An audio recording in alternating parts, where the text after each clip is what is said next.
Hello everyone, welcome back to my channel. নমস্কাৰ মই দীপশিয়া আপোনালোকক আসামিজ ব্লগাৰ ডিজিৰ অন্য এটা ভিডিঅ'লৈ আকৌ এবাৰ স্বাগতম জনালোঁ। যোৱাকালি আছিল অসমৰ জনপ্ৰিয় অভিনেত্ৰী বৰষাৰাণী বিষয়া আৰু ভাস্কৰ বৰুৱাৰ প্ৰথমটো বিবাহ বাৰ্ষিকী। আৰু বিবাহ বাৰ্ষিকী উপলক্ষে বৰষাৰাণী বিষয়া আৰু ভাস্কৰ বৰুৱাক সকলোৱে বিভিন্ন ধৰণে শুভকামনা জনাইছে।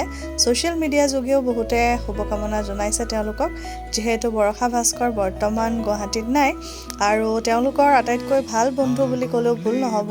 জনপ্ৰিয় কোৰিঅ'গ্ৰাফাৰ উদয় শংকৰেও তেওঁলোকৰ এনিভাৰ্চাৰী উপলক্ষে এটা সৰু ভিডিঅ' ক্লিপ তেওঁলোকৰ বিয়াৰ সময়ৰে সোশ্যাল মিডিয়াত শ্বেয়াৰ কৰিছে আৰু সঁচাকৈ ভিডিঅ'টো চাই বহুত বেছি ভাল লাগিল। আপোনালোকেও চাওক আৰু যদিহে ভাল লাগে লাইক শ্বেয়াৰ কমেণ্ট কৰিব, লগতে চেনেলটো নতুন হলে সাবস্ক্ৰাইব কৰিবলৈ একেবাৰে নাপাহৰিব। নাম নাই কোৱা কিন্তু কইনাৰ নাম নোকোৱাকে সোমাইছে। কইনাৰ নাম নাই কোৱা আমাক, কইনাৰ নামটো নাই কোৱা কিন্তু আমাক। নামটো ক'ব লাগিব, নামটো বা কি বা